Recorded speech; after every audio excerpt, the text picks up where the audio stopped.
الفكره في الممر التنميه ايه؟ ان انت تعمل ممر موازي للممر القديم. يعني ايه؟ يعني اعمل دلتا جديده. الدلتا الجديده دي تبدا منين؟ تبدا من الغرب، من عندنا، من غرب من عندنا، من المنطقه الغربيه عندنا في اسكندريه كده ناحيه مطروح يعني. تمتد لفين؟ تمتد لاسوان. كان القصه ايه؟ ان احنا هنعمل حوالي 2000 كيلو، هيبقى 2000 كيلو بعمق 450 كيلو. خلي بالكم بقى، تكتبني ايه؟ دي دوله جديده.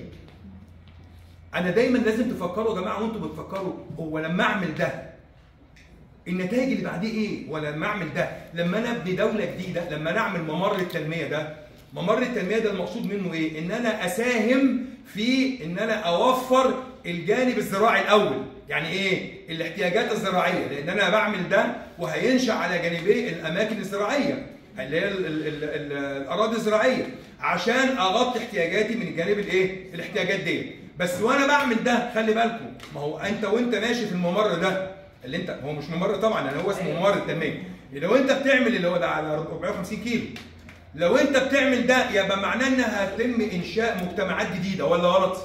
مجتمعات جديده يعني ايه؟ يعني انت بتسحب من الضغط اللي موجود هنا بتودي هنا، صح؟ ليه؟ طب ما انت هتعمل ده، هيبقى عندك اراضي زراعيه؟ هيبقى عندك مناطق صناعيه؟ هيبقى عندك مجتمعات عمرانيه؟ هيبقى عندك استثمارات؟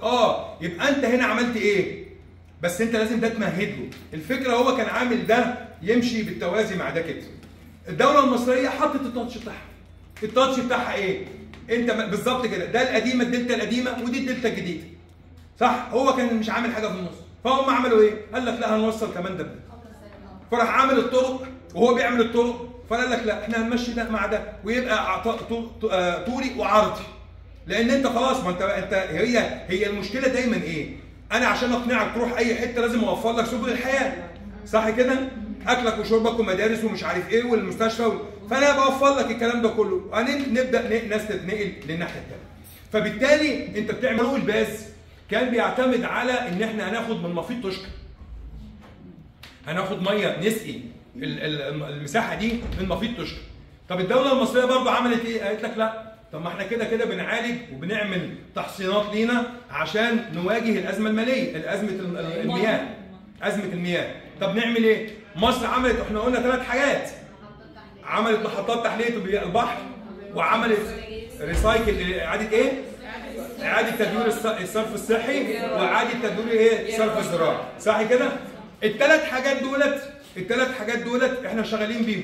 طب في عندنا كمان مياه الايه؟ المياه الجوفيه. طيب قال لك لا، قال لك احنا هنعمل ايه؟ قال لك ان احنا هنستخدم مياه البحر. مش احنا جايين من المنطقه الغربيه والبحر جنبينا؟ على فكره احنا عندنا نهر اوريه لكم، عندنا نهر تحت الارض جامد جدا يعني. هيتعمل دلوقتي انهار بمضخات كبيره جدا يعني على اعماق يعني. تحليه الميه عشان تبدا تشغلها في الزراعه والكلام ده. طب لما انت بتعمل تحليه الميه هتعمل ايه معاها؟ هتولد كهرباء. ما انا هشغل ده واعمل توليد كهرباء، يبقى انا عالجت حاجتين اهوت. خلي بالكم، ما دي من الاضافات اللي الدوله، ما دي بتصرف ليه؟ وانا بصرف عشان انا بجهز لك. يعني احنا يعني الدوله، انا بتكلم على الدوله بتجهز دوله. فاكرين لما الرئيس بيقول لك انا هسلمكم دوله جديده؟